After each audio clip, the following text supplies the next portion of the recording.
keesokan harinya, seorang gadis cantik sudah menunggu di kursi taman, tempat ia sudah membuat janji dengan sahabatnya. Gadis itu tak lain adalah Sila. Ia dihubungi oleh sahabatnya itu untuk meminta bertemu di sebuah taman. Sudah hampir 1 jam lebih Sila menunggu. Pikirannya mendadak resah. Pasalnya Nisa tak kunjung datang. "Nisa kemana sih? Udah jam 2 sore juga masih belum datang," ucap Sila kesal. "Pulang aja deh. Jangan-jangan Nisa lagi mesraan sama suaminya di rumah." Baru saja hendak beranjak dari tempat duduk, tiba-tiba ada tangan kekar yang mencekal pergelangan tangannya. Sontak hal itu membuat langkah Sila terhenti, kemudian menoleh ke arah tempat tangan itu berasal.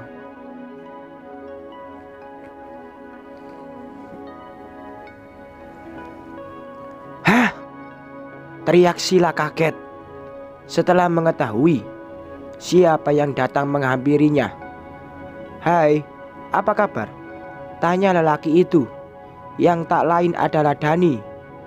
Mata Sila membulat sempurna ketika tangan mereka saling bersentuhan.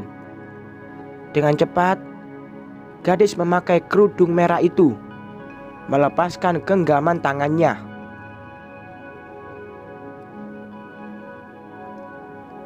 "Apaan sih? Main pegang-pegang segala.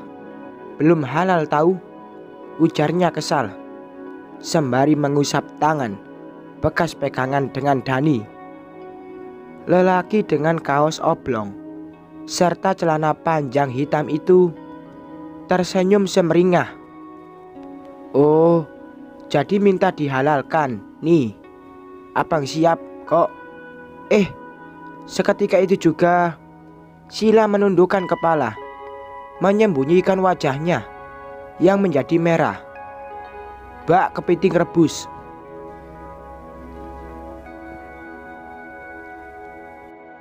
"Hahaha, polos juga nih cewek. Kerjain ah," batinnya dalam hati. "Abang serius loh." Perlahan Sila mendongak. "Serius apa?" tanyanya gugup. "Abang ingin melamar kamu buat jadi istri abang." Dek. Sila merasakan jantungnya berdetak lebih cepat dari biasanya.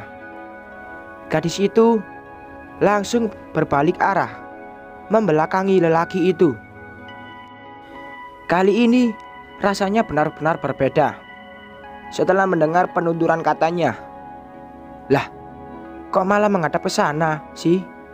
ujarnya lagi.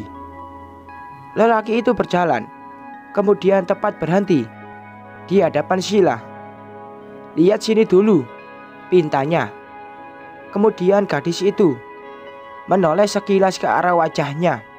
"Apa? Tapi bohong. Hahaha." Plak. Aduh, rintihnya.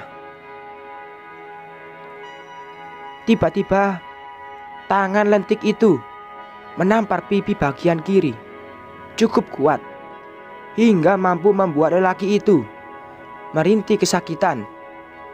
"Anda dengar ya, jangan sekali-kali menjadikan pernikahan sebagai lelucon.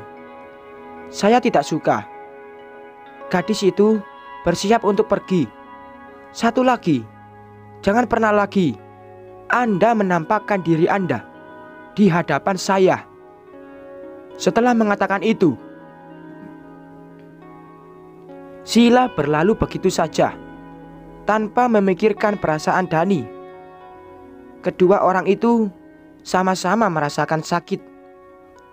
Tak menutup kemungkinan jika keduanya hanya mengalami kesalahpahaman belaka.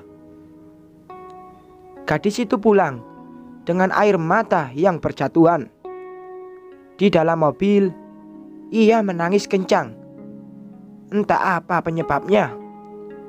mengambil ponsel yang terletak di samping kemudi.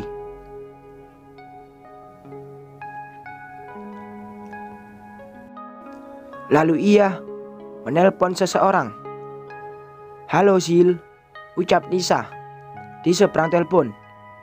Sheila menelpon sahabatnya itu untuk meminta penjelasan kenapa harus berbohong kepadanya.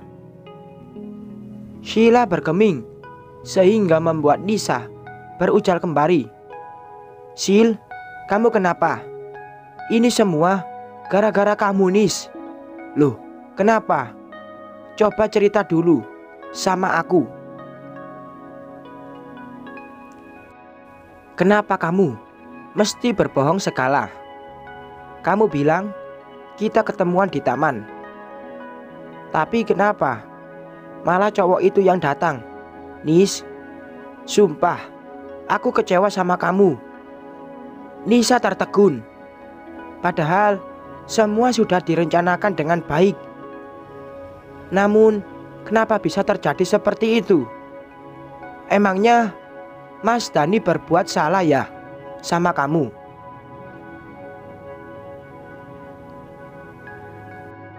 "Bukan salah lagi, Nis. Dia itu sudah mempermainkan hati aku.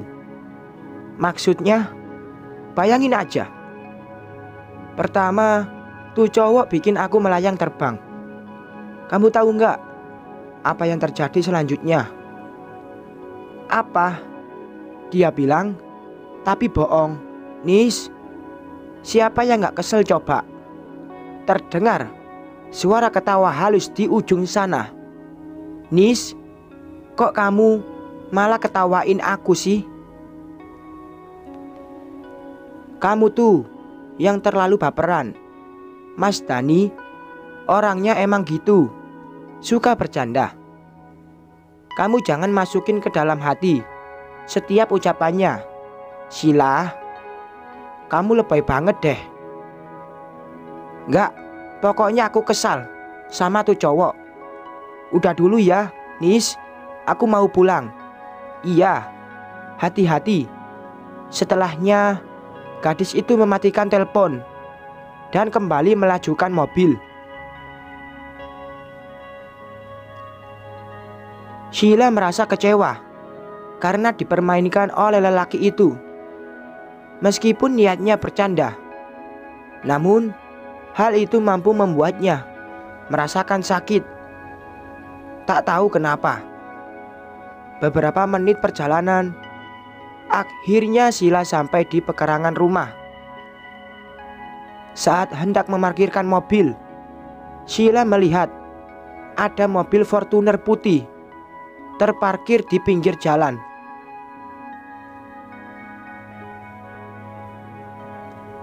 Tanpa pikir panjang, gadis itu masuk ke dalam rumah. Setelah mengucapkan salam, dek, hatinya berdebar melihat wajah laki-laki yang paling ia benci. Bersambung.